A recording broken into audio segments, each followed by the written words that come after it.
Hey guys, TheJordude here, and I just want to let you guys know that this video is sponsored by Teppen, Gungho and Capcom's real action card game featuring all your favorite heroes such as Liu, Chun-Li, Mega Man X, and more. Dominate your opponents around the world by attacking and defending in real-time combat, and turn the tides of battle with active response attacks.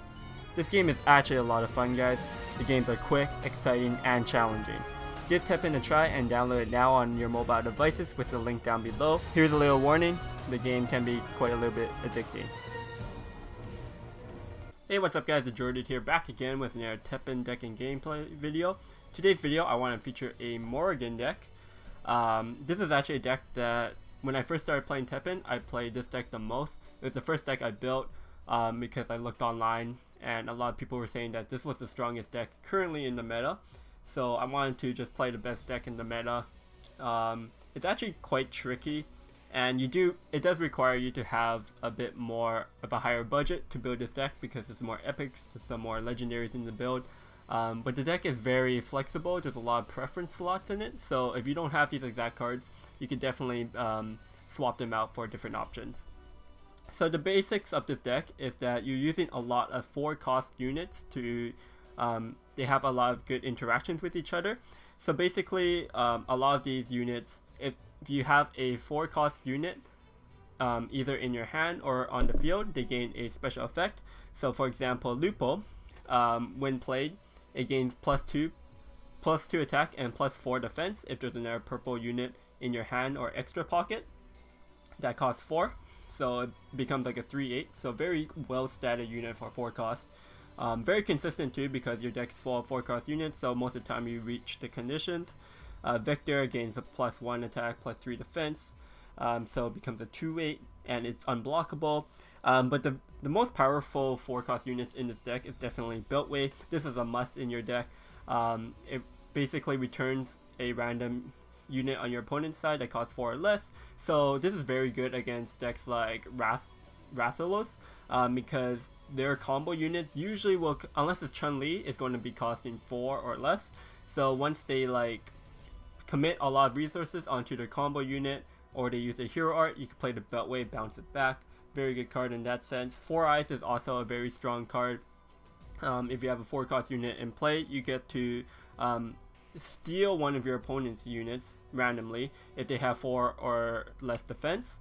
So basically, this is huge tempo swings. If your opponent has like a big unit and you get it down to 4 health and then you steal it with 4 Eyes, it's just a huge tempo loss for them. This deck is generally, it wins because it wins from like tempo plays. Like 4 Eyes and Beltway are both very strong tempo cards. And the units are just very high in stats. This deck also runs, purple in general has a lot of like negation abilities, so cards like Unforeseen Interference negates an action card that costs 3 or less MP. So this card very good at denying key spells that your opponent may use or try to counter against you. Demonic Intimidation, this is a preference card for sure. I'm using it right now for ladder just because it could be a lot of Rathalos in the meta, and this card could bounce back a lot of their units that they're trying to build up attack on. Splendid Buffet, very strong card as well. Just very good soft removal. Foresight, good cycling. In terms of preference slots, definitely Demonic Intimidation is a preference. Your 4 units are quite preference. I would say Lupo, Beltway, and 4 Eyes are a must in the deck, but things like Remy, Vector, you could definitely swap them around for other 4-cost units based on what cards you have or what cards you may like. Julie is also a flexible slot if you don't have enough to craft her or you haven't pulled her in a pack, but she is a very strong card. Sometimes if you get her off and your opponent can't deal with her, she could just win you the game solo-handedly.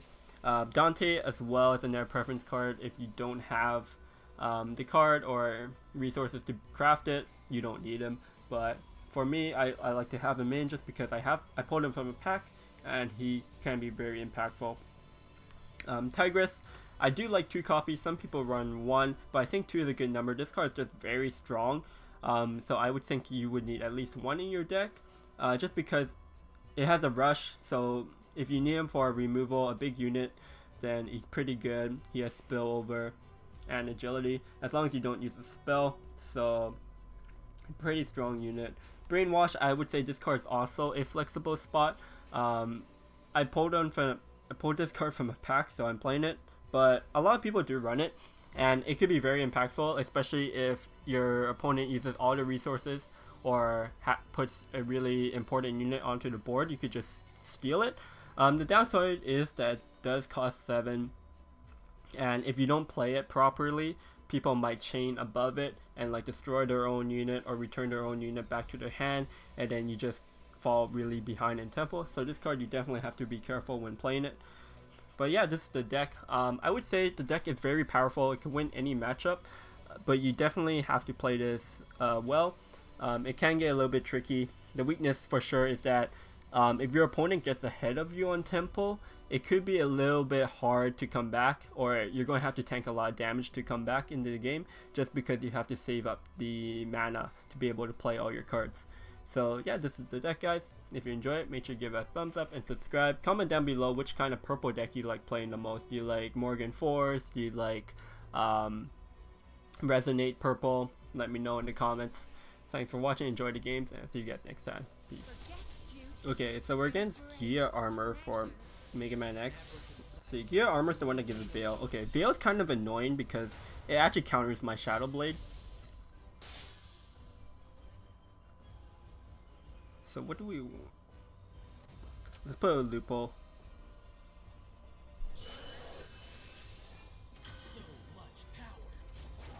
Sure, that's fine. So it's kind of like a buff. It might be a full green, mono green deck that's just trying to buff. We can either steal that. We could bounce it back, but I don't think I want to bounce.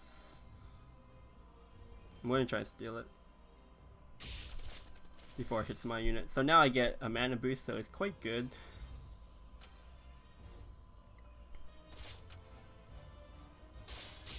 I definitely want to drop. What just dropped it? The Dante, I don't have any cheap spells to combo with right now.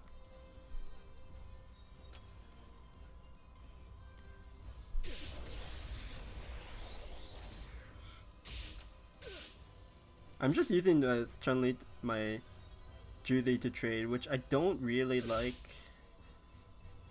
but we did.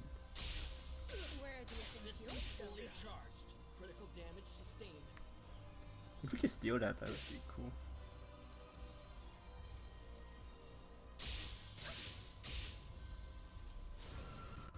What do I want to do here? Oh yeah, we're stealing that. I was just going to use my hero art, but he got the bailout. Annoying.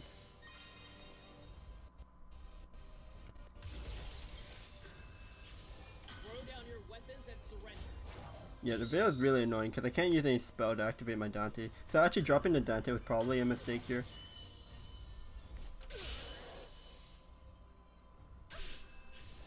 So much power.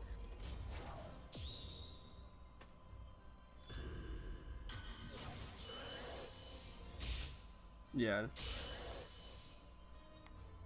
That's a yikes.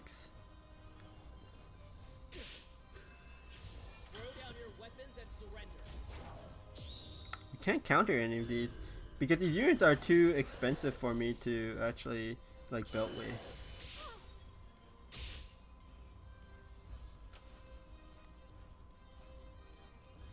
Where do you think you're going? Critical damage sustained.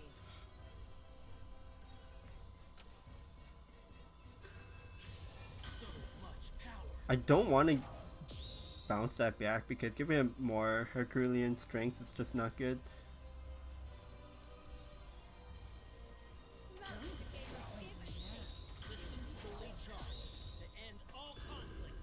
I'm probably just going to use my hero art on that.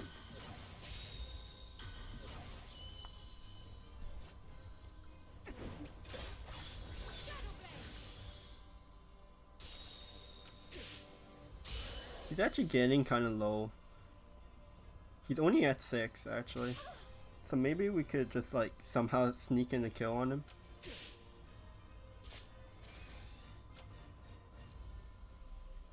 This Vector is pretty good against this. Ah, no, I really wanted to use my hero art. I was too slow on that.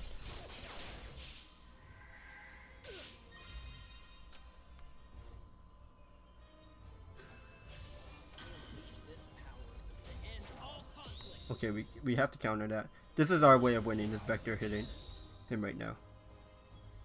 He only has 2 mana left, so yeah, we actually just get him here. Darkness Illusion. I think that's the... Is that the Halt one? Yeah, destroy any units with Halt. Okay, this hand's very awkward.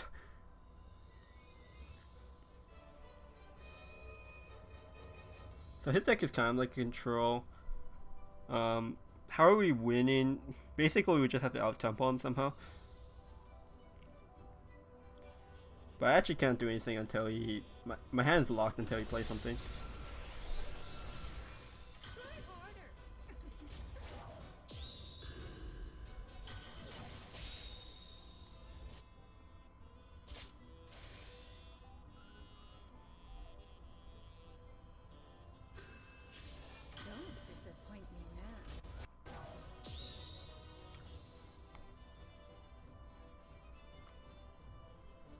I think I want to negate.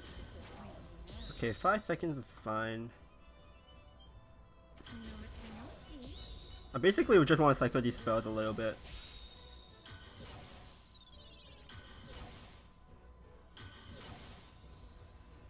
Now I can play this loophole.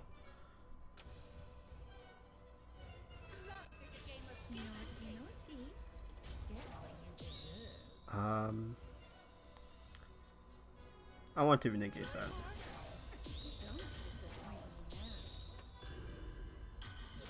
Okay. Once I play a Lupo, I can hero art his Judy. Yeah.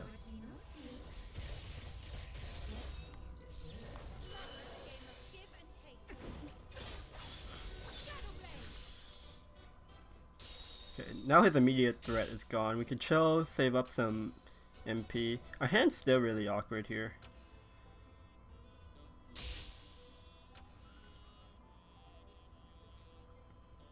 I think I want to go up to 8 and then play the Remy. Yeah, we can play it now. Okay. Foresight's not bad. How do I want to deal with Ibuki? Okay, Tigrex could be good here to deal with it.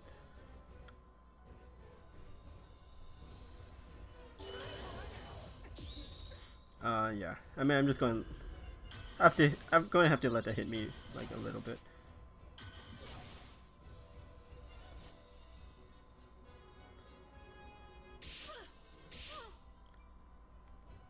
Come on. Okay. Tigers was a good trade there. As long as because he's playing like a Resonate Morrigan deck, as long as we could deal with the threats, should be fine.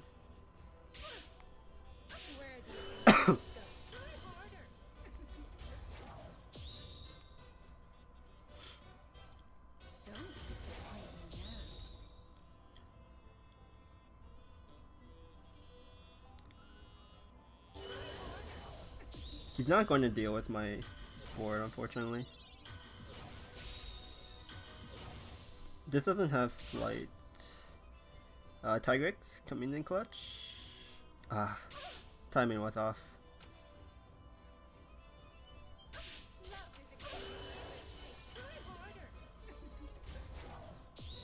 You just have to let that go off. I can't play a spell here. I need the rush.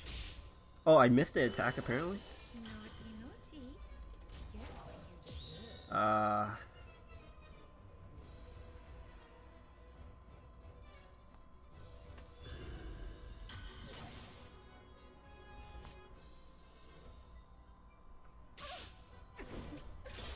This should come in just in time.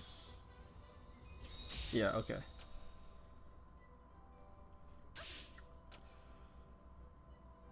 I shouldn't have played the Remy because I needed to play reactively to what he had. Playing the Remy was kind of a mistake, but it's getting in quite a bit of damage. Like, it's actually just killing him, I think.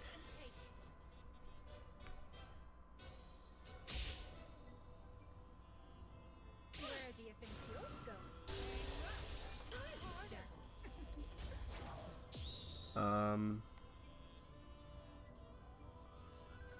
Let's negate it, I guess.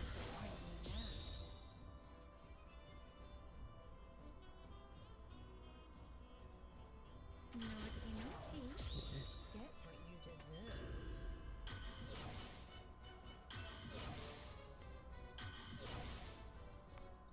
Let's get the Vector out. If I get 2 damage in, he's just dead.